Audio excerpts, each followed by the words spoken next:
Hi, and welcome back to our series on Japanese pottery. My name is Yago Colas, and I'm half of the team behind Hashi Japanese Pottery Plus, a shop and gallery in Easthampton, Massachusetts. Last time, we looked at some milestones in the history of Japanese pottery.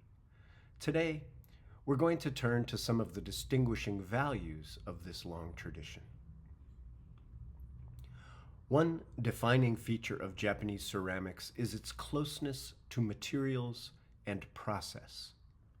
In Japan, the clay is not just a medium, it's a collaborator. Each region's geology gives birth to a distinct style. Bizen's iron-rich earth does not glaze well, but fires naturally to deep russet, as shown in these images. Glazes, too, arise from the landscape: wood ash, feldspar, even the remnants of harvest. To make a pot in this tradition is to converse with place. By contrast, Western studio potters have often prized consistency and control, even surfaces, predictable outcomes. Japanese potters tend to welcome the unpredictable.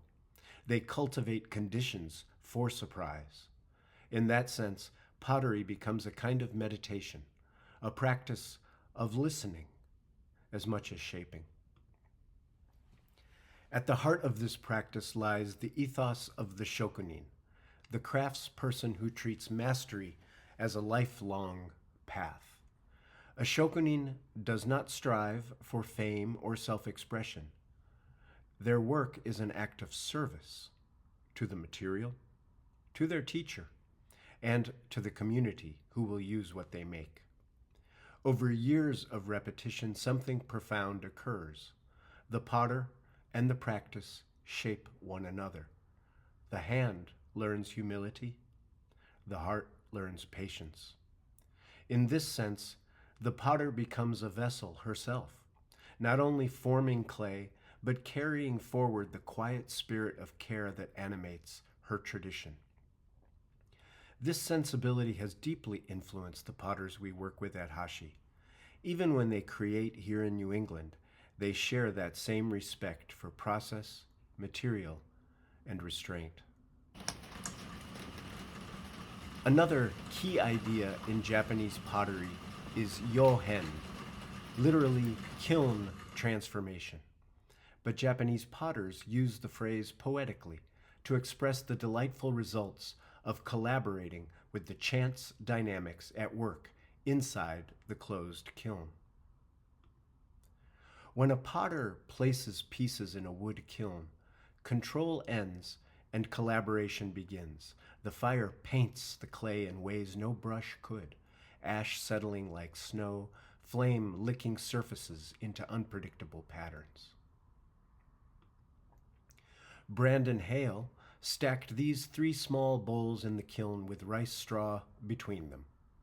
When he opened the kiln, fine red traces remained where the straw had burned away.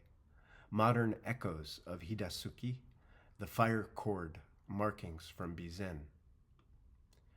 Guy Matsuda brought us plates with shell imprints and a mug with rope impressions, another gesture to the meeting of tool, texture, and chance, not to mention to the oldest traditions of Jomon pottery.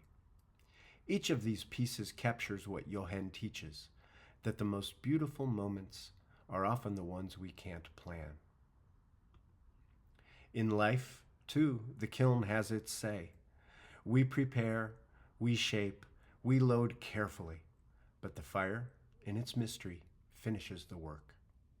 And as I like to tell our visitors, each pot that emerges from the fire, shaped by trial, is one of a kind in the history of the universe, just like each of us.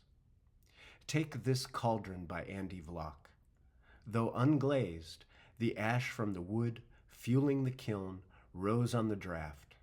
At temperatures around 2350 degrees Fahrenheit, those ashes melted and settled into the clay, leaving behind a rainbow of iridescent hues, marks Andy could never have planned. Thanks again so much for being here. Please join me for part 4, when we'll follow Japanese pottery as it travels across oceans.